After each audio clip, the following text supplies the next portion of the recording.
Por más de 5 décadas, el nombre de Marta Socarrás fue sinónimo de elegancia, talento contenido y una carrera que, para muchos, siempre pareció misteriosamente incompleta, un potencial jamás liberado por completo, como si una mano invisible la hubiese estado estrangulando lentamente. La verdad, sin embargo, es mucho más oscura y mucho más violenta que cualquier rumor. El abuso silencioso. Marta Socarrás destruye a quien la obligó a callar por 57 años no es una metáfora. Es el acto final de una guerra psicológica y legal que duró casi toda una vida, que consumió su juventud y su madurez. El opresor. Un nombre reverenciado en la industria. Una figura a la que nos referiremos como el maestro. Utilizó su prestigio, sus contactos políticos, sus alianzas con las grandes casas discográficas y su poder económico como una mordaza institucional, condenando Socarrás a una prisión de silencio, coacción y miseria emocional. Este no es un simple recuento de su biografía, es un análisis forense de la coacción y la manipulación, revelando cómo un depredador logró ocultar su control abusivo bajo el velo de la mentoría, la colaboración artística y una falsa figura paterna durante 57 largos años de terror silencioso.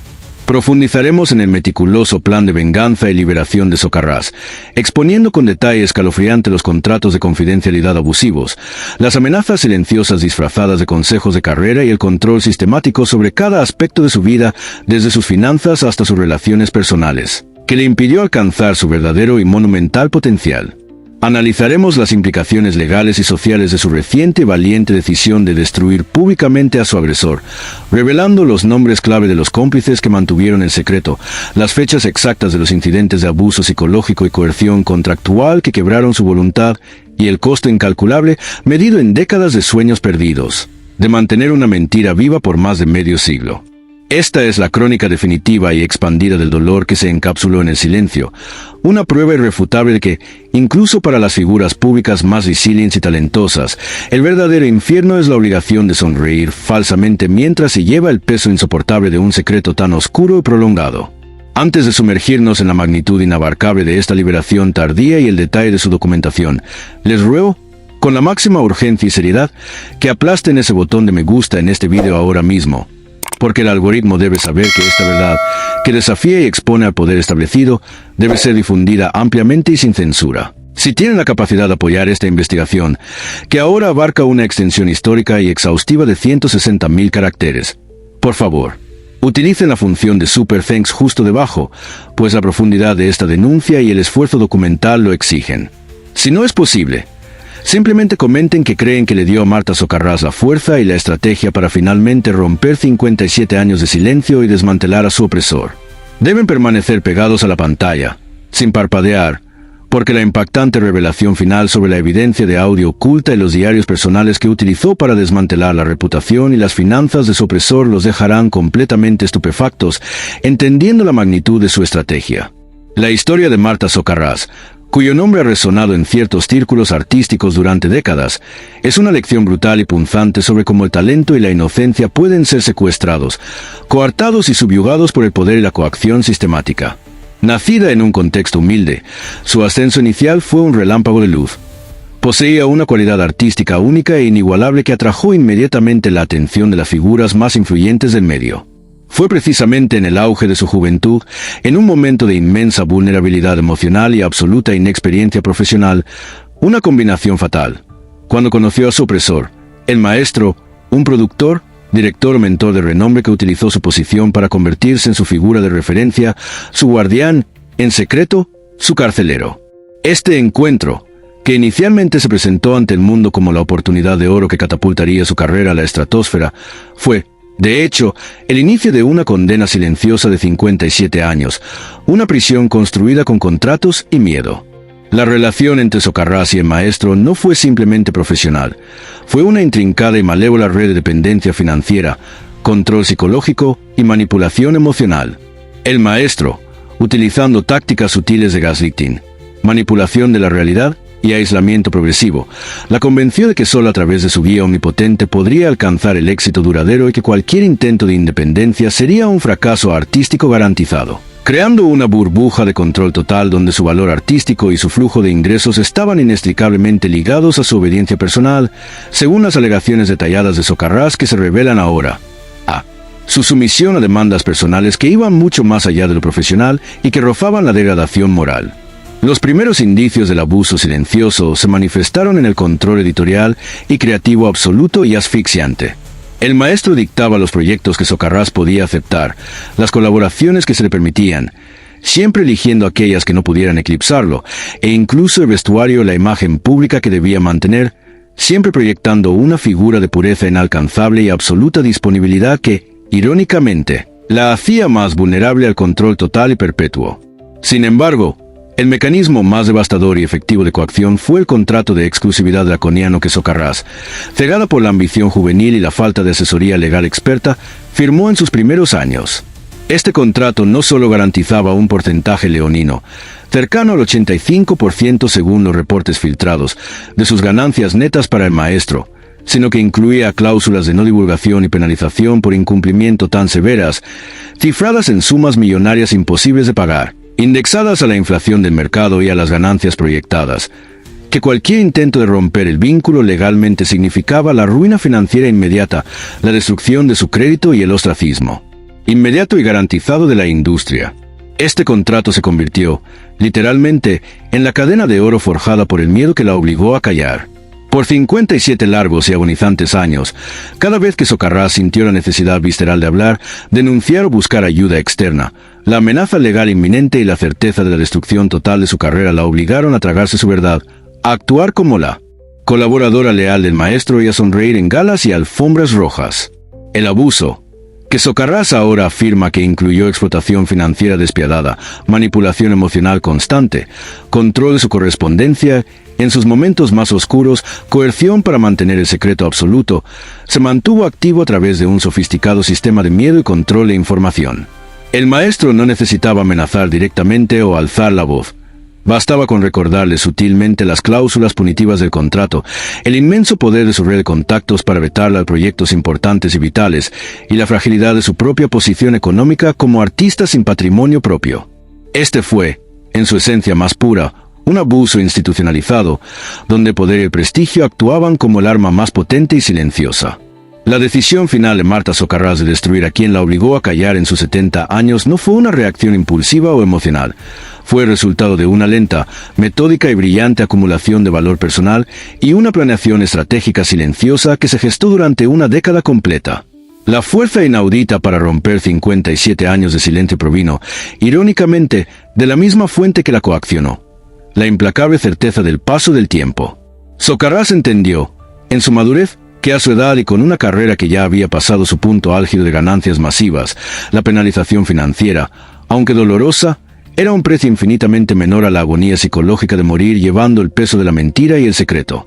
El primer paso crucial de su plan maestro fue la documentación exhaustiva y secreta. Durante los últimos años de su relación profesional con el maestro, Socarrás comenzó a grabar discretamente conversaciones telefónicas cruciales, reuniones de negocios y discusiones sobre la renovación de contratos con equipos de grabación de alta fidelidad, siempre operando bajo la apariencia de tomar notas personales. Esta evidencia, acumulada en secreto, cifrada y guardada fuera del alcance de los abogados del maestro, se convirtió en el arma definitiva. La evidencia de audio oculta no se centró únicamente en probar el abuso físico, que, según sus declaraciones, era secundario al control psicológico y financiero que la asfixiaba, sino en demostrar de manera irrefutable la coacción contractual, la manipulación de cláusulas y la confesión accidental de haberla vetado de proyectos clave de manera activa, saboteando su potencial. Socarrás finalmente rompió el silencio a través de una entrevista explosiva y minuciosamente detallada con un medio independiente, eligiendo cuidadosamente el momento y el foro para evitar el control de los grandes conglomerados mediáticos que históricamente podían haber estado alineados con su opresor. El efecto fue inmediato y absolutamente devastador. La destrucción de la reputación del maestro se basó en el desmantelamiento público de su inmaculada imagen moral. Socarrás detalló, con una precisión escalofriante, cómo el maestro se presentaba públicamente como un mentor desinteresado y benefactor mientras, en secreto, se enriquecía obscenamente a costa de su talento, la obligaba a vivir con un presupuesto limitado y la forzaba a mantener un silencio absoluto sobre incidentes que, de haberse conocido, habrían arruinado su carrera hace décadas. Las alegaciones de Socarrás incluyeron el testimonio escalofriante de haber sido obligada a mentir sobre su vida personal, a ocultar relaciones sentimentales y a rechazar oportunidades legítimas de dirección y producción independiente, todo bajo la amenaza inminente de la ruina económica y legal. El golpe de gracia fue la liberación estratégica y calculada de fragmentos clave de la evidencia de audio oculta y la publicación de extractos de sus diarios personales que databan de los años 70. En estas grabaciones, la voz del maestro se escuchaba claramente discutiendo cláusulas de penalización de manera agresiva, jactándose de su poder sobre los tribunales y admitiendo sutilmente haber interferido en su capacidad para obtener representación legal independiente. El impacto de estas grabaciones trascendió el chisme. Abrió la puerta a una investigación legal y fiscal sin precedentes sobre los contratos que el maestro había firmado con otros artistas jóvenes a lo largo de los años, revelando un patrón de explotación sistémica, fraude fiscal y coacción contractual que afectaba a docenas de víctimas. La destrucción no fue un acto de violencia física, sino un juicio público y financiero de su integridad. Socarrás logró que patrocinadores de toda la vida se retiraran inmediatamente de los proyectos del maestro, que las universidades cancelaran sus conferencias magistrales, que los bancos revisaran sus líneas de crédito y que las asociaciones artísticas comenzaran procesos internos para revocar sus membresías de honor y sus premios. Su reputación, construida sobre décadas de respeto y éxito, se desmoronó en semanas bajo el peso de la verdad. Las implicaciones de la liberación tardía de Socarrás son profundas y transformadoras. Su caso se convirtió en un faro para otros artistas que habían sido silenciados por contratos abusivos y por la dinámica de poder tóxica de la industria, inspirando una ola de denuncias. Romper el silencio no la enriqueció de inmediato.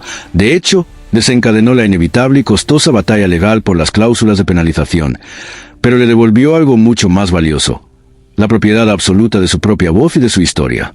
A sus 70 años, Marta Socarrás finalmente pudo respirar sin el peso asfixiante de la mentira, obligando a toda una industria a confrontar las estructuras de abuso que habían permitido a figuras como el maestro operar impunemente durante 57 años. El dolor del silencio terminó, pero la lucha por la justicia financiera, la reparación del daño psicológico y profesional apenas comienza, un legado que ahora se convierte en su mayor obra de arte.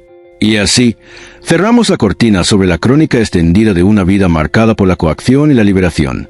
La historia de Marta Socarrás, bajo el título El abuso silencioso, es un testimonio conmovedor de cómo el talento puede ser secuestrado y cómo la verdad, incluso después de 57 años, tiene el poder destructivo de un terremoto para derribar a los opresores. La víctima silenciada pagó el precio de su carrera y su juventud, pero ganó la batalla final por su dignidad y por su voz. Su lucha actual es la prueba viviente de que el coraje no tiene fecha de caducidad. Si esta inmersión profunda y extremadamente detallada en la magnitud del abuso y la liberación estratégica de Marta Socarrás los dejó impactados, entonces, por favor, aplasten el botón de me gusta ahora mismo.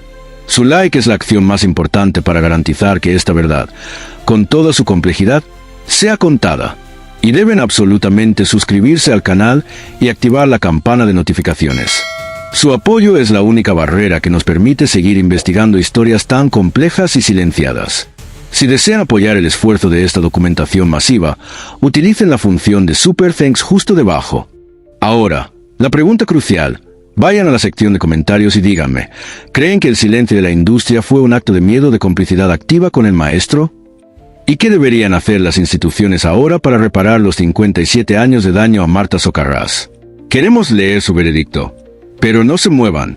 Si pensaron que esta crónica de liberación era reveladora, esperen a ver nuestro próximo video.